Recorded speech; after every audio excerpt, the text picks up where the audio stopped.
70 में से अगर 40 आ रहा तो 50 आ जाएगा, 50 आ रहा तो 60, 60 आ रहा तो 70, बड़े आराम से स्कोर कर सकते हो। बस कुछ चीजें होती हैं जो हमें आनी चाहिए। आपने देखा होगा अपनी क्लास में 4 स्टूडेंट्स है, सबको ना बहुत तगड़ी नॉलेज है, बट एक के मार्क्स ज्यादा आ रहे हैं, एक के ठीक ठाक और एक के कम आ रहे हैं। क्यों? वो क्या कर रहा है, वो क्या ऐसी गलतियां कर रहा है, वो क्या, और जो बहुत ज्यादा अच्छा स्कोर कर रहा है वो क्या ऐसी आउटस्टैंडिंग बातें करके आ रहा है, आउटस्टैंडिंग चीजें लिख कर आ रहा है पेपर में। ये सारा आर्ट है पेपर अटेम्प्टिंग का। अगर आपको एक बार ये आर्ट आ गया ना, उसके बाद आपका स्कोर कैसे बूस्ट करेगा 40 से 70 पर, कैसे आप एक टॉपर बन सकते हो इवन दो आपको सारा सिलेबस भी ना आता हो। ये चीजें खुद ट्राइड एंड टेस्टेड है। I been doing it whole my life, class 10th, class 12th, graduation, post graduation, even bachelor of education में भी मैं कुछ भी नहीं पढ़कर जाता था, बेसिक बेसिक देखता और मैंने टॉप कर दिया था। कैसे किया उसके बारे में बताऊंगा।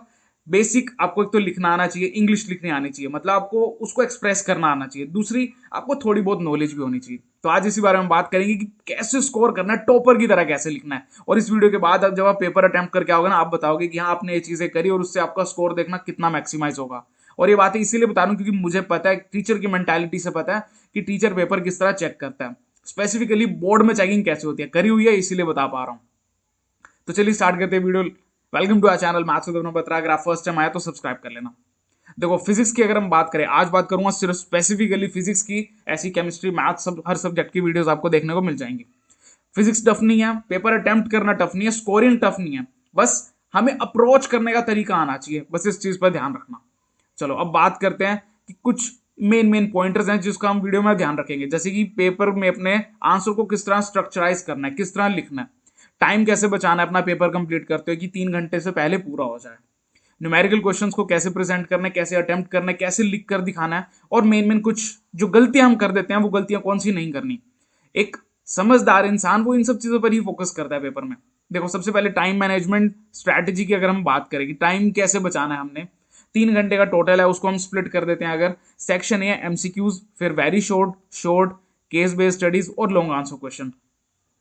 एमसीक्यूज 12 होंगे, असर्शन रीजन होंगे जिसमें 4 मार्क्स के, 16 मार्क्स के ये, 10 मार्क्स का तुम्हारा वेरी शॉर्ट यानी 5 क्वेश्चन होंगे 2-2 नंबर के। शॉर्ट आंसर्स में 3 मार्क के 7 क्वेश्चन होंगे, 21 मार्क्स के टोटल। केस स्टडी 4 मार्क की 2 होंगी, 8 marks. And long answer 5 marks के 3 क्वेश्चन होंगे, 15 मार्क्स के। अब किस तरह करना है, देखो सबसे पहली चीज तो जो मैं तुम्हें बताऊंगा वो है कि कोई भी सेक्शन अटेम्प्ट करो, कोई भी सेक्शन अटेम्प्ट कर दो, कोई फर्क नहीं पड़ता कि आपने कौन सा सेक्शन पहले अटेम्प्ट किया, बट उस सेक्शन को एक कॉन्टिन्यूअस पाथ में लिखना। जैसे कि अगर आपने सपोज सेक्शन ए था, सेक्शन ए में क्वेश्चन है 1 to 16, तो 1 to 16 आपके एक साथ होने चाहिए। सेक्शन सी आपने स्टार्ट कर दिया, सपोज हुआ 23 से 27, तो वो आपका एक साथ होना चाहिए। ऊपर हेडिंग लिखी होनी चाहिए कि सेक्शन ए, और सेक्शन ए स्टार्ट हो जाए, बी लिखा है तो बी स्टार्ट हो जाए, सी लिखा है तो सी स्टार्ट हो जाए।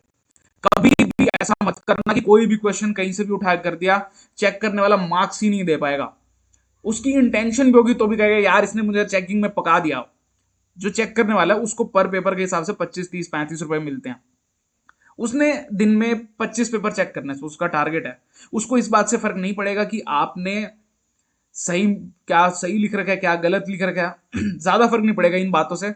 मेन बात आ जाएगी कि आपने पेपर अटेम्प्ट किस तरह करा है। आपने कहीं मिस्टेक्स भी करी है ना, वो पास कर देंगे आपको मार्क्स, वहां पे पासिंग मार्क्स दे देंगे उस क्वेश्चन में भी। कि अगर आपने कुछ लिखा है, उसका मूड मत खराब हो आपका पेपर देख करके, यार आपने 2 क्वेश्चन लिख दिए एक सेक्शन के, फिर अलग के, फिर अलग के, या फिर बीच में मिक्स हो चुका है, वो चेकिंग में आपको मार्क्स ही नहीं देगा।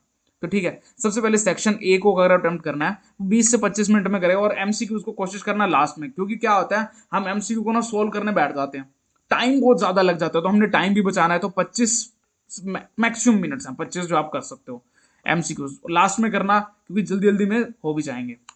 सेक्शन बी की बात करें तो ज्यादा से ज्यादा आप 30 मिनट्स इस पर डिवोट कर सकते हो, क्योंकि 5 क्वेश्चन हैं, 2-2 मार्क्स के, 30 मिनट्स भी ज्यादा है वैसे, बट मैक्सिमम है अगर आपको कोई क्वेश्चन नहीं पता, वरना 20 मिनट्स में सेक्शन कंप्लीट हो सकता है।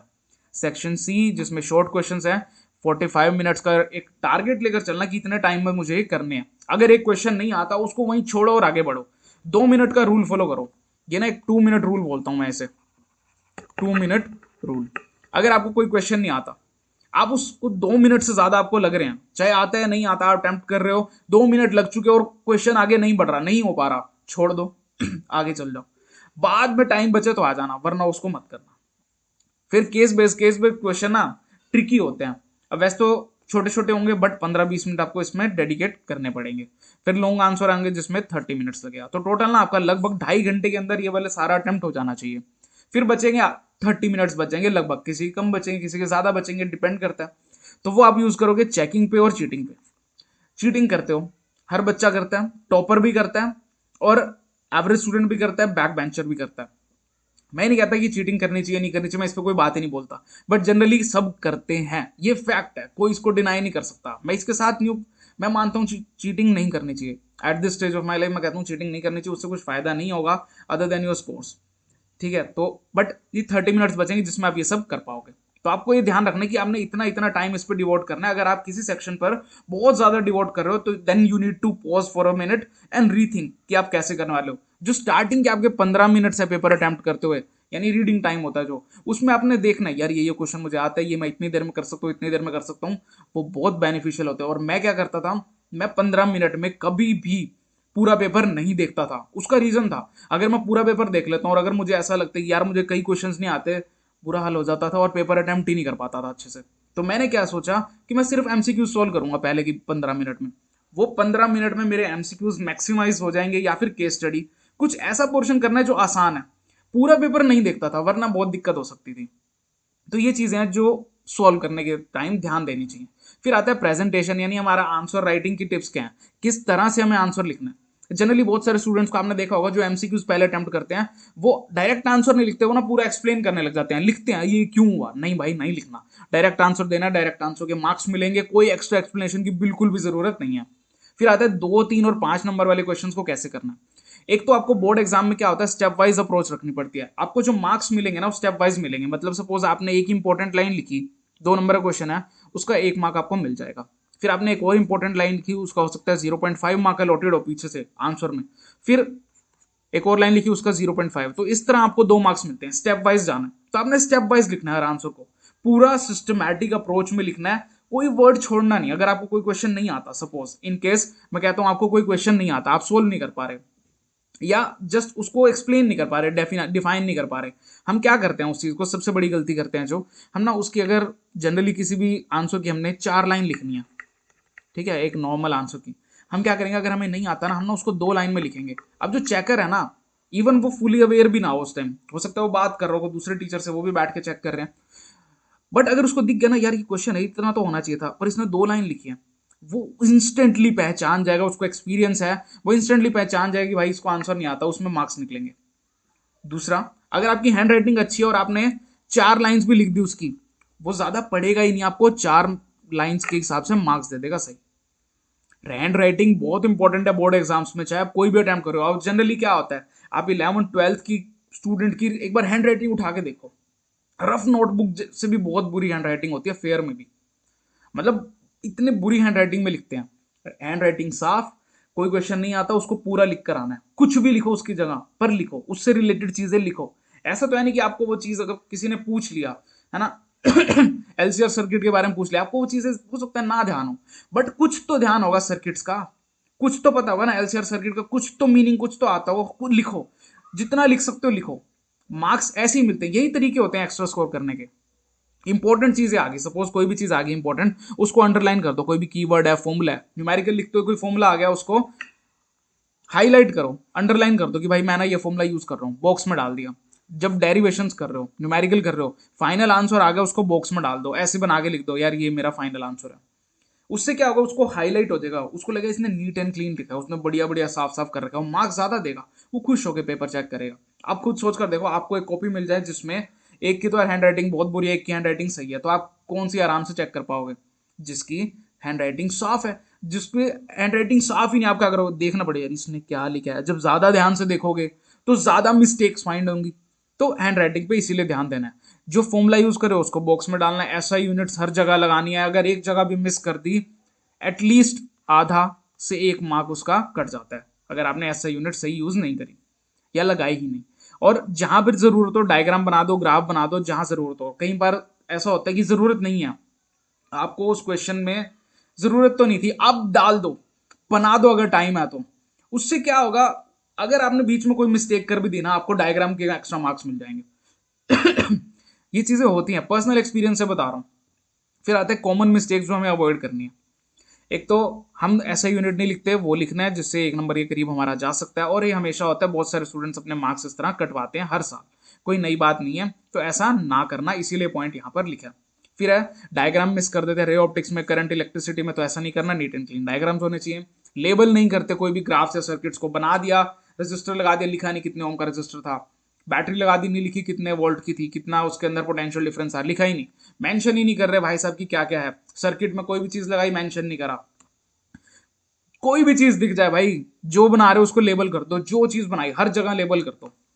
रशिंग थ्रू डेरिवेशंस, डेरिवेशन लिख रहे हैं पर एकदम से ये हो गया, ये हो गया, एकदम से स्टेप्स खा जाएंगे, बीच में क्या कोई चीज पुट करी, ठीक है, कोई चीज सब्स्टिट्यूट करी, तो उसको लिखेंगे नहीं सब्स्टिट्यूट करा, लिखना है भाई मैंने इसको सब्स्टिट्यूट करा इस पॉइंट से, मैंने 2 से उठाकर इसको 4 में सब्स्टिट्यूट करा है, अगर म्यू की वैल्यू या म्यू नोट की वैल्यू, कोई कुछ भी चीज पुट कर रहे हो, आपने लिखना है कि आपने वो वहां से उठाई है, वहां से पुट कर रहे हो, स्टेप बाय स्टेप एक्सप्लेन करना है हर एक चीज को। जो मार्क्स मिलेंगे स्टेप बाय स्टेप मिलेंगे बोर्ड एग्जाम में, तो इसीलिए स्टेप बाय स्टेप एक्सप्लेनेशन बहुत ज्यादा इंपॉर्टेंट हो जाती है।